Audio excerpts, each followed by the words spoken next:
province looks at major improvements to the Thunder Bay Expressway. Protesters gather to demand changes to the minimum wage. And more explosive developments in the Rob Ford saga.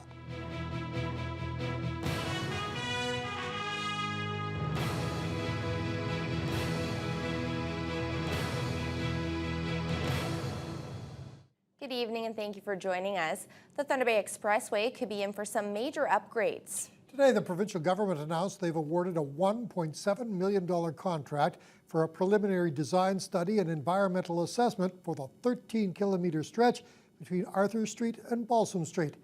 It will include plans to divide the highway and improve interchanges. And while it's only in the preliminary stages, that work could pave the way for big improvements. Matt Scooby has more.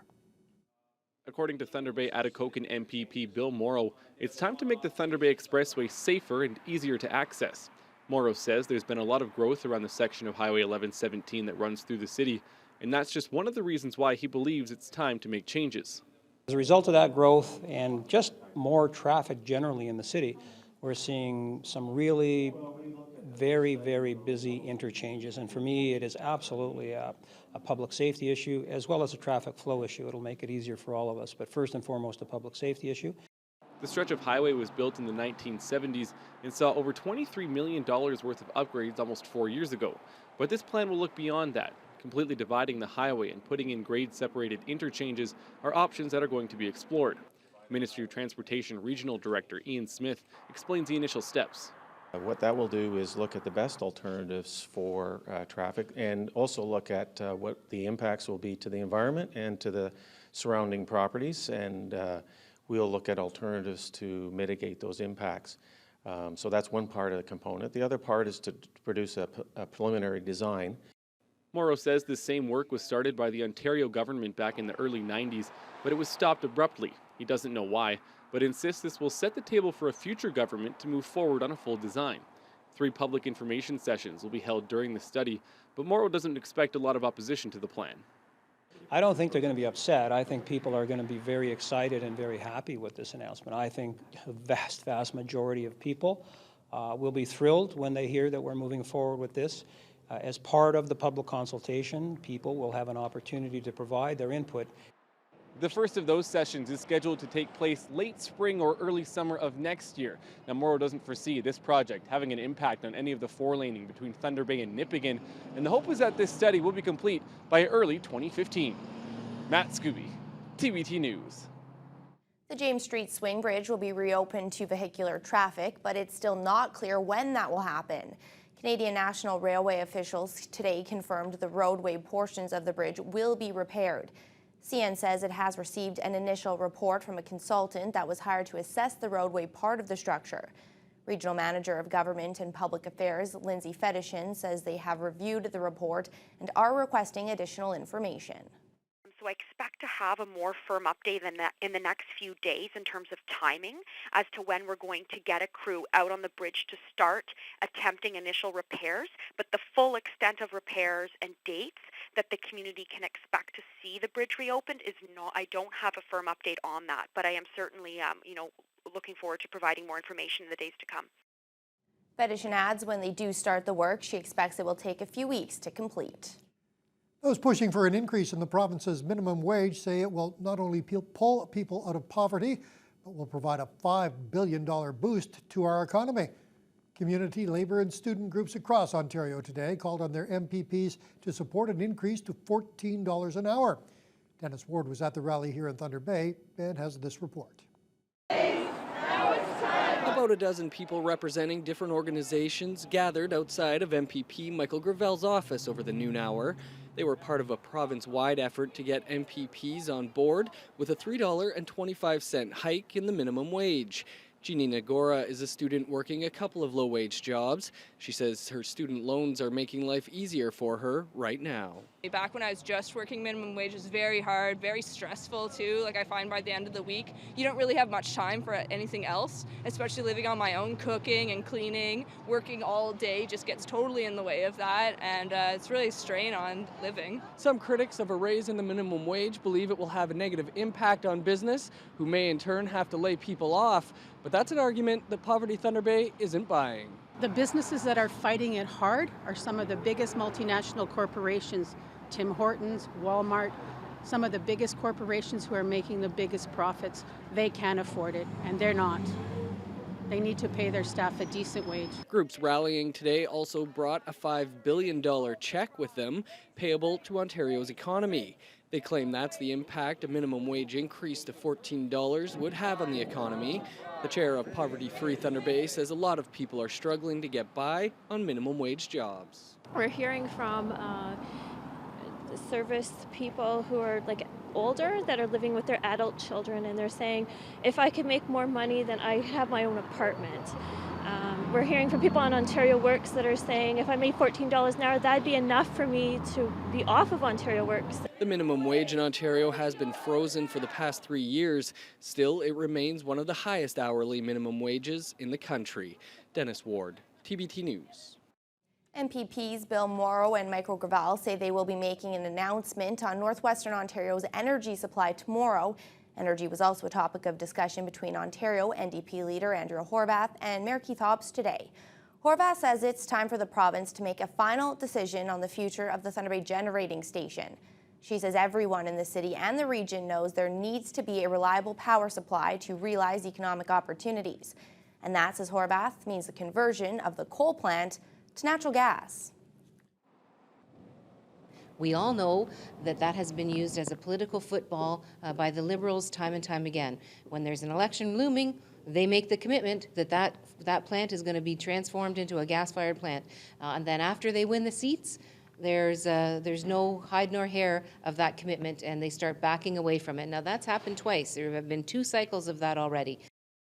Horwath and the mayor also discussed the recently announced Ring of Fire Development Corporation and the ongoing battle over property assessments. The Ontario government has put forward a proposal to partially reinstate the spring bear hunt here in the north. A 2-year bear management pilot project was announced today by Natural Resources Minister David Orzietti. Under the terms of the plan, Ontario residents only in the area of several northern Ontario communities, including Thunder Bay, will be able to hunt adult male black bears from May 1st to June 15th in 2014 and 2015. John Kaplanis of the Northwestern Ontario Sportsmen's Alliance calls it a step in the right direction, but he and many in the tourism industry question why non-residents are being left out. The problem better than any. Prior to 1999's spring hunt cancellation, the majority of our spring and fall black bear harvest was by the non-resident tourism industry. So to ignore that element and the value that it brings to Ontario in terms of black bear management and in terms of boosting our economy, I think it falls short. It's a step in the right direction. I thank the government for giving us this opportunity to get back into it, but I think they're going to miss the key element of not having the non-residents involved with it right now. In order to participate, municipal councils will have to opt into the program. Thunder Bay Mayor Keith Hobbs says it isn't currently on his radar, but he's sure somebody on City Council will raise the issue soon. There is word today on the identities of the 3 other victims in this weekend's Red Lake air crash. The confirmation comes from obituaries posted by a community funeral home. Dead are 64-year-old Sharon Taylor, 53-year-old Anna Johansson, and 53-year-old Peter Struck, all of Red Lake. They were passengers on a Bearskin Airways flight that crashed Sunday near the Red Lake airport. The incident also claimed the lives of the plane's pilot and co-pilot. 2 other passengers were able to escape from the wreckage before it burst into flames. The Transportation Safety Board continues to investigate. Meanwhile, one of the survivors of the crash says she is doing well and on the road to recovery. Julie DeHolos has released a statement through the Winnipeg Health Sciences Centre where she is recuperating. She thanks everyone who has sent her support and encouragement and says her thoughts are with the families who lost loved ones in the crash. End-of-life care is seldom a prominent topic when it comes to discussing health care in this province, but a group of individuals from across the region have gathered in hopes of sparking that conversation. Palliative care providers from different parts of the healthcare system are taking part in a 2-day conference at the Airlane Hotel. Workshops, speakers, and even a hands-on experience with a talking mannequin are all part of the educational experience. It's a chance to not only learn about what options are available for end-of-life care, but also about the number of people it takes to deliver it. The theme is it takes a village to do really good palliative care, so we know that each profession brings their own strengths, and as individuals we bring our own strengths too. So we try to tie the best of all of those things together to meet an individual's needs for palliative care and at the end of life. As Canadians, there's only two things we can count on, death and taxes, right? So if we think of life, it's a terminal illness which is sexually transmitted. So we need to do good care at the end of life. It makes sense if we're delivering health care across the continuum that we also pay attention to what happens at the end of life. The conference continues tomorrow. With a new goal this year, a local organization gathered businesses from across the region in an effort to increase their grasp on keeping northern contracts here in the north. Today's third annual Perro Center Enterprising Women event was geared towards teaching locals how to better understand what's needed to own and run a small business, as well as how to get it to grow. Senior buyers from large companies were on hand to help teach smaller companies how to land that big contract.